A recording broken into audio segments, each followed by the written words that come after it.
وہ تو 2 نمبر آوازیں تھی, وہ ایک فرقے کو ڈیفینڈ کرتی تھی دوسرے کو غلط. ادھر جو بندہ ہماری ویڈیوز کے خلاف چڑھے گا وہ سیدھا مشین کے اوپر چڑھ رہا ہے, وہ دیکھ لے کہ اس کا قیمہ بن کے دوسری طرف باہر نکل رہا ہے نا. ہم اشرف رسول اللہ کو بھی غلط کہہ رہے ہیں, چشتی رسول اللہ کو بھی غلط کہہ رہے ہیں, قادیانیوں کو بھی غلط کہہ رہے ہیں. اب ہمیں کون غلط کہے گا؟ ہم تو کہہ رہے ہیں ہم سب کو غلط کہہ رہے ہیں. قادیانی پہ سوال ہوا تھا, آپ نے ہمارے بزرگوں کو بھی رگڑا ہے. بھائی اس لیے رگڑا ہے کہ اللہ کے بندو, میں ایک پڑھا لکھا بندہ ہوں, میں ایک مقدمہ کھڑا کر رہا ہوں. جب مقدمہ کھڑا ہوتا ہے پھر یہ نہیں ہوتا کہ اس مقدمے میں ایک خاص بندے کو آپ گلٹی ڈکلیئر کر دیتے ہیں اور دوسرے کو اسی لیول کے جرم کے اوپر چھوڑ دیتے ہیں کہ یہ میرا اپنا ہے. یہ تو قائم بالقسط تو ہونا نہیں ہے. قرآن پاک تو بار بار کہتا ہے کہ انصاف کرنا چاہے تمہارے ماں باپ رشتہ دار سب لوگ ہی تمہارے سامنے آ جائیں, تم نے انصاف سے لینا ہے کام. تو اس طرح کے معاملات کے اندر یہ جو آپ نے سوال کیا ہے, اس میں بھی بیسیکلی یہی والے ایشو یعنی کار فرما ہوتے ہیں کہ یہ لوگ, یہ سودا بک رہا ہوتا ہے شیعہ کافر والا. پھر آپ کو پتہ ہے ہمارے یہاں ایک پولیٹکس بھی, جب ایک ایران کا جب انقلاب آیا 1979 میں, اس کے بعد یعنی ارد گرد کے سارے ملکوں کو یہ فکر پڑ گئی کہ انقلاب جب آتا ہے نا تو ہمیشہ ایکسپورٹ ہوتا ہے. یہ بات یاد رکھیں.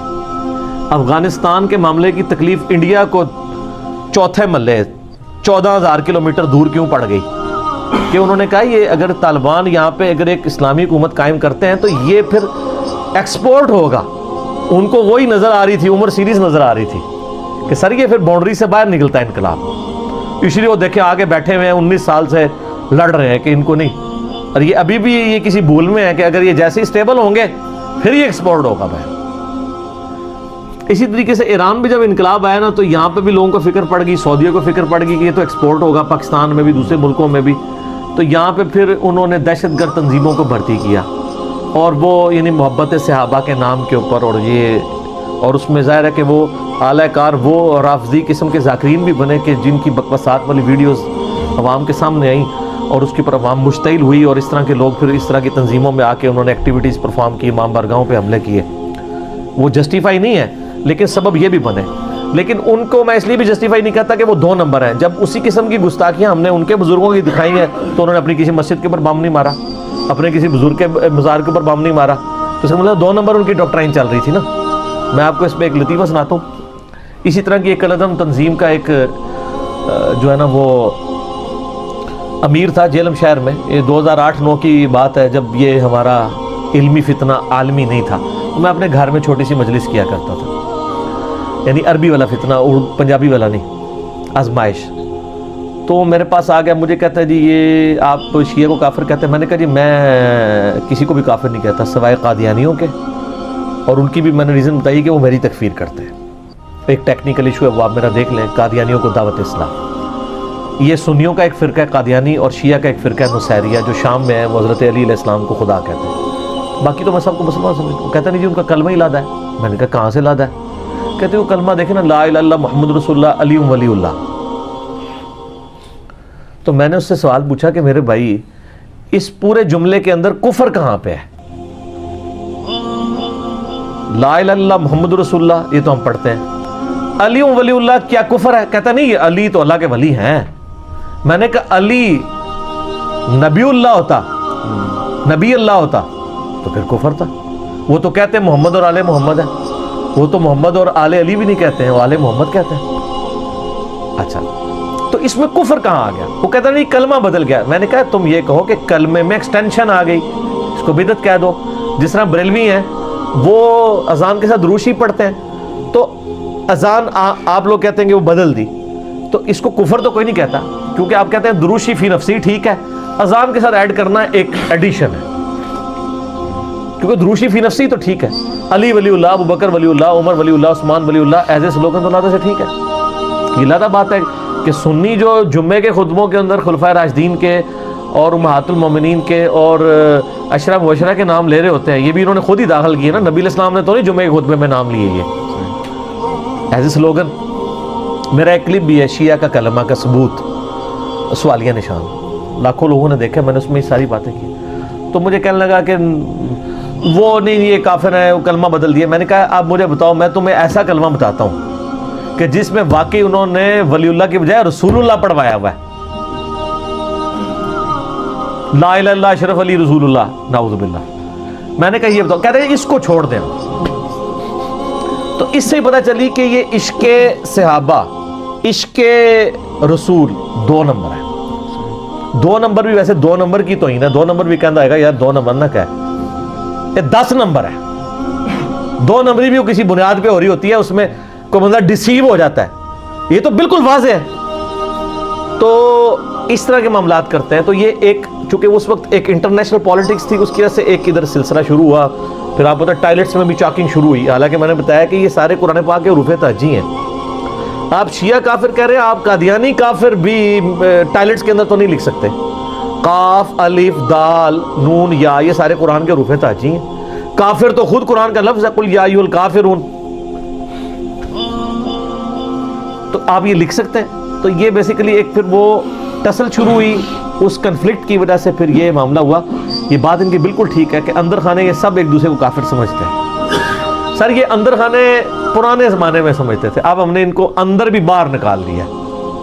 بڑے ایک سمپل سا فارمولہ, ایک چھوٹی سی مشین ہم نے, میں اکثر کہتا ہوں کہ یہ لوگوں کو اندازہ نہیں ہے کہ یہ جو اپنے مولوی لانچ کر رہے ہیں نا, یہ سمجھتے تھے کہ پہلے ہم ایک فرقے کے خلاف مولوی لانچ کر رہے ہیں نا, تو اپنا مولوی لانچ کر رہے ہیں تو یہ جواب دے گا.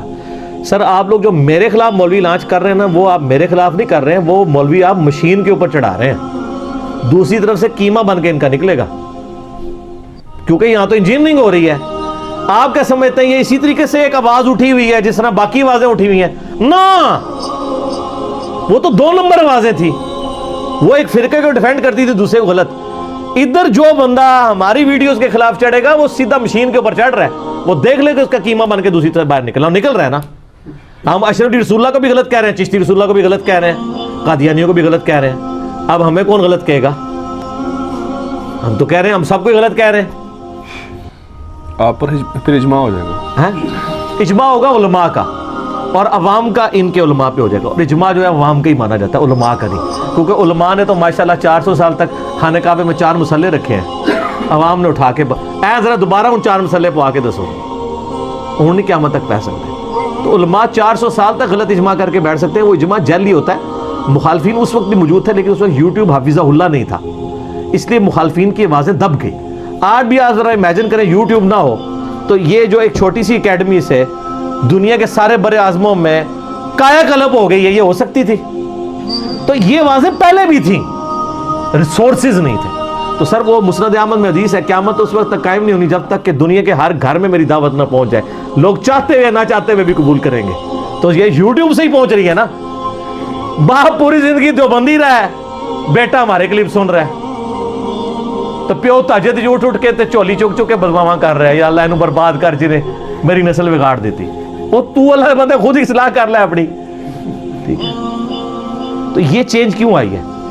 یہ ریسورسز کی وجہ سے. تو میں سوال کی طرف واپس آتا ہوں, میں نے ان کا چہرہ کیسے بے نقاب کیا ہے کہ انہوں نے بڑا, یعنی آپ سمجھیں کہ میک اپ کیا ہوا تھا, آپ کو پتہ ہی نہیں تھا کہ یہ اندر سے کیا ہے. میں نے ان کو کہا کہ یہ آپ نہ کہیں گے, آپ کسی سے پوچھیں کہ نہیں ہم تو کافر نہیں کہتے ہیں. آپ اہل حدیثوں کو پوچھیں کہ بریلوی کافر, ہم کہیں گے نہیں کافر تو کوئی نہیں. بریلوی کہیں گے اہل حدیث کافر کوئی نہیں.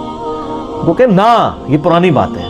اب نئی بات یہ ہے کہ آپ اپنے عالم دین سے لکھوا کے دیں, کہ بریلوی لکھ کے دیں کہ جو جنت میں جانے والا طائفہ منصورہ جنتی فرقہ ہے وہ ہم ہیں, ہمارے علاوہ جتنے ہیں یہ دوستی فرقے ہیں, لیکن چونکہ اہل بدعت ہیں, کلمہ تو انہوں نے ایک دفعہ پڑھا ہوا ہے, ایک نہ ایک دن تو جنت میں چلے جائیں گے, کیونکہ مسلمان نے تو چلے جانا ہے. بخاری مسلم میں حدیث ہے, ایک دفعہ بھی کلمہ پڑھا. آپ کیا سمجھتے ہیں کہ بریلوی والے آپ کو لکھ کے دے گا کہ دیوبندی ایک نہ ایک دن جنت میں چلا جائے گا, تو اس کا کیا مطلب ہے؟ کافر مان رہے ہیں. لیکن آپ کو بریلوی دیوبندی کافر چاکنگ کرتے نظر نہیں آئیں گے, کیونکہ یہ سودا بکنا کوئی نہیں ہے, اس کے پیچھے فنڈنگ کوئی نہیں ہے نا. شیعہ کافر کے پیچھے تو آپ کو فنڈنگ نظر آئے گی سعودیہ ایران والی ٹسل میں. اچھا, سنی کافر کہیں لکھا دیکھا آپ نے؟ اس کو ایران نہیں نہ فنڈ کرے گا. ایران اس ڈاکٹرائن کو مانتا ہی نہیں ہے, وہ تکفیر مانتا ہی نہیں ہے.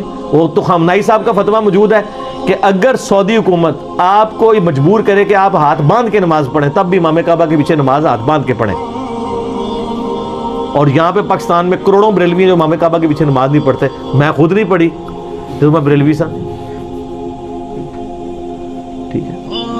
تو وہ یونٹی کی بات کرتے ہیں, وہ تکفیر نہیں کرتے. وہ کہتے ہیں کہ ٹھیک ہے ہم ان کو گمراہی پہ سمجھتے ہیں لیکن کافر نہیں سمجھتے. اتحاد بین المسلمین نام کی جتنی جماعتیں ہیں وہ کس کی ہیں؟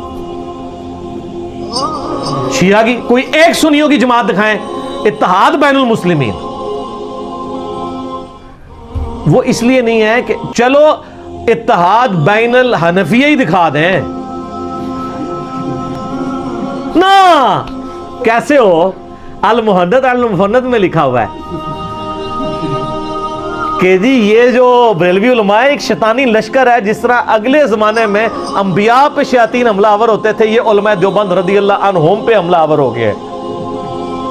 اور حسام الارمین میں لکھا ہے کہ علماء دیوبند ان کی پوری جماعت فرقہ وہابیہ شیطانیہ ہے جو شیطان لعین آفاق کے پیروکار ہیں, اور یہ سب کے سب مرتد اور واجب القتل اور ان کے مرتد ہونے پہ اجماع امت ہے. تو سر اتحاد بین المسلمین کہاں سے ہونا ہے؟ یہ تو اتحاد دیوبند اور بریلوی کے درمیان ہونے کے لیے تیار نہیں ہے, تو یہ کہاں سے جماعتیں قائم کریں گے؟ تو یہ کچھ چیزیں پبلکلی سودا بکتا ہے تو وہ بک جاتا ہے, اور ظاہر پیچھے پوری فنڈنگ کے ذریعے بکتا ہے. جس طرح اب آپ دیکھیں گے ایک زمانہ تھا اینٹی اسٹیٹ ایکٹیویٹیز والے لوگ پروموٹ ہوتے تھے, اور اب جو ہے وہ اینٹی اسٹیٹ ایکٹیویٹیز کے خلاف جو بولنے والے لوگ ہیں نا, انہوں نے تھوڑا سا سکھ کا سانس لیا ہوا ہے. تو ہم تو اس وقت رد الفساد اور ضرب عضب کے بعد بڑے خوش ہیں, ورنہ تو مطلب ہمارے لیے تو زندگی مشکل کی ہوئی تھی.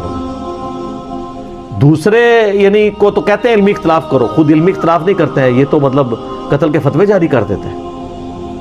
تو وہ وقت کی بات ہے. تو یہ ایک فیشن تھا, یہ پرانے زمانے میں تھا, اب ختم ہو چکے ہیں. رہی صحیح کسر طارق جمیل صاحب نے نکال دی ہے. آپ دیکھیں طارق جمیل صاحب تو مطلب سب کو ایک اس وقت بڑی پرسنالٹی ہے نا سب کانٹیننٹ میں. تو انہوں نے تو مطلب ان چیزوں سے باہر نکل کے جو ہے وہ سنی شیعہ کنفلکٹ سے بھی بالا تر ہو کے ایک اسلام کے رشتے میں بات کی ہے. لیکن آپ دیکھ لیں ان کو پھر کتنی مشکل اٹھانی پڑ رہی ہے. ان کے خلاف کلپ آنا شروع ہو گئے, کتاب بھی لکھی ہے ان کی. ہاں جی, دھمکیاں بھی آ رہی ہیں ان کو. لیکن ان کی شخصیت بہت بڑی ہے, اس لیے وہ فتنہ اتنا پذیرائی نہیں اختیار کر رہا. اسی لیے اب طارق جمیل صاحب بھی تھوڑے پیسے موڈ میں چلے گئے. انہوں نے الٹا اپنی کلیریفیکیشن ریکارڈ کرا دی کہ نہیں میں اندروں تے دیوبندی ہیں. تو میں نے کہا شیخ صاحب جو کچھ تسی کیتا سی نا سارا گھو کھاتے پا چھڑے. ٹھیک ہے, تو پھر انہوں نے ڈیش ڈیش ڈیش ڈیش مجھے کہا, جو کہ سورۃ الاعراف کی آیت نمبر 175 میں علماء سو کے بارے میں لکھا ہے. اور انہوں نے کہا کہ ان کی وجہ سے مجھے یہ کرنا پڑا. لیکن انہوں نے علماء کا لفظ نہیں استعمال کیا. وہ ان علماء کو جو اس آیت میں لفظ استعمال کیا گیا نا, وہ لفظ بول کے انہوں نے کہا کہ وہ میرے پیچھے پڑ گئے تھے. وہ دیکھ لیں. تو اس لیے مجھے یہ کرنا پڑا. کیا کرنا پڑا؟ تقیہ. جب آپ نے زندگی موت کی کشمکش ہو تو سورہ ال عمران میں آیا نا کہ آپ تقیہ کر سکتے ہیں. باقی تقیہ سمجھنا ہو تو میرا کلپ تقیہ پہ دیکھ لیں. ٹھیک ہے.